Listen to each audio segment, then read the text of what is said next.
Thank you sir, thank you. माननीय V Vijayasai Reddy, माननीय V Vijayasai Reddy not present. माननीय संजय सिंह प्लीज। धन्यवाद मान्यवर, आपने मुझे महामहिम राष्ट्रपति के अभिभाषण पर अपनी बात कहने का मौका दिया।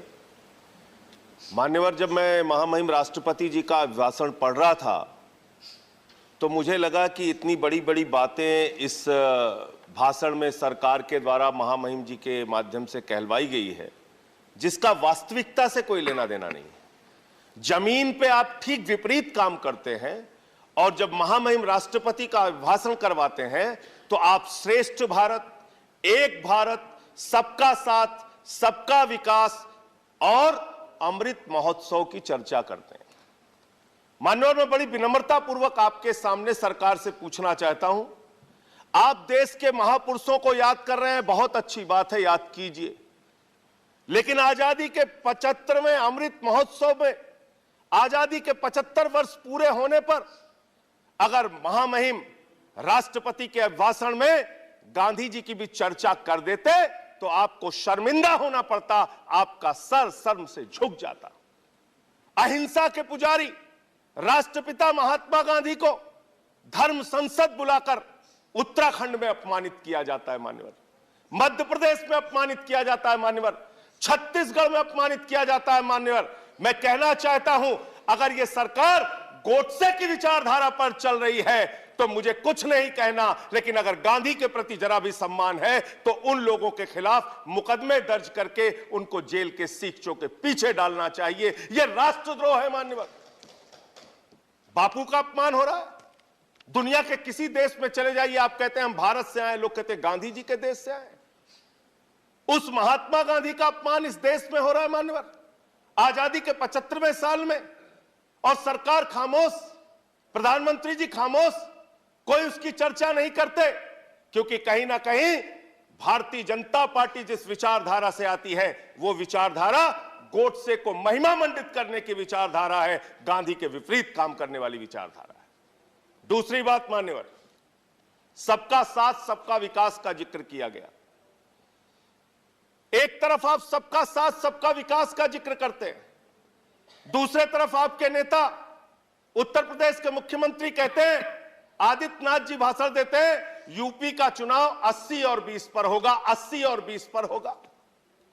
ये 80 और 20 क्या है?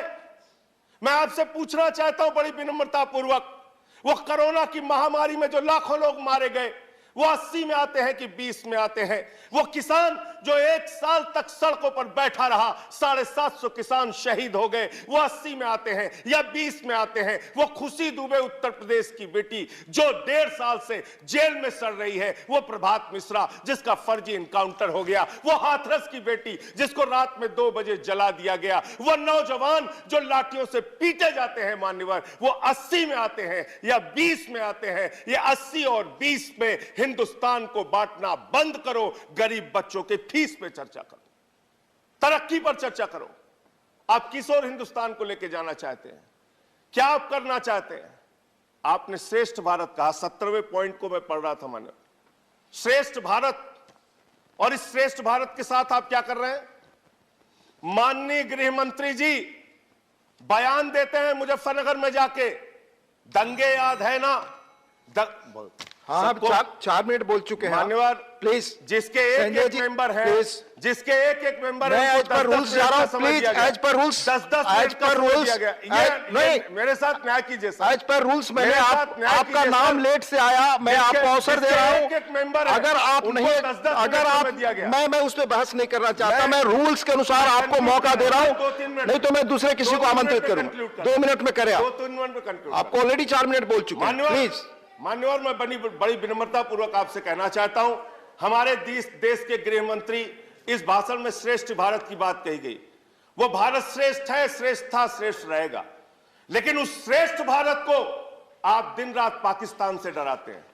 बिहार का चुनाव होता है, पाकिस्तान से डराते हैं, यूपी का चुनाव होता है, पाकिस्तान से डराते हैं। पंजाब का चुनाव होता है, पाकिस्तान से डराते हैं। अरे पाकिस्तान से डराना बंद करो। हम 130 करोड़ हिंदुस्तानी हैं, हम किसी पाकिस्तान से नहीं डरते। अगर भाजपा के लोगों को डर लगता है तो चुनाव प्रचार में निकलना बंद कर दीजिए, लेकिन पाकिस्तान की चर्चा चुनाव में मत कीजिए।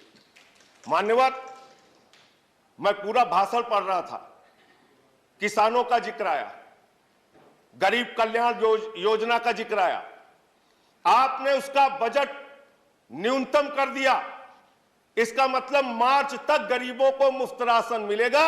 चुनाव खत्म, गरीब राशन की योजना खत्म। यह है आपकी योजना।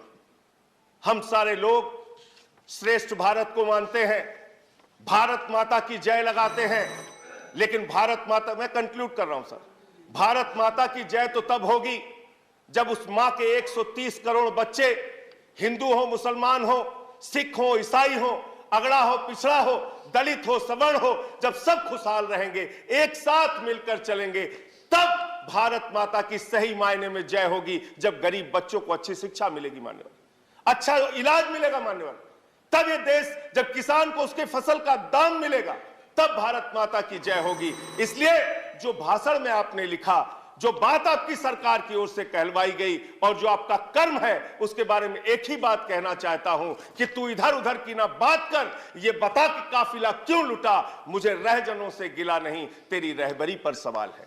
Thank you. तेरी रहबरी पर सवाल है। Thank you. माननीय विनय विश्वम जी, अंतिम 1 मिनट सर, मैं खत्म कर रहा हूं सर। 1 मिनट नहीं, आप कंक्लूड करें। अंतिम 1 मिनट में खत्म कर रहा हूं। नहीं, 1 मिनट नहीं दे सकते, सॉरी। खत्म कर रहा हूं सर। माननीय विनय विश्वम जी, मैं खत्म कर रहा हूं सर, खत्म कर रहा हूं।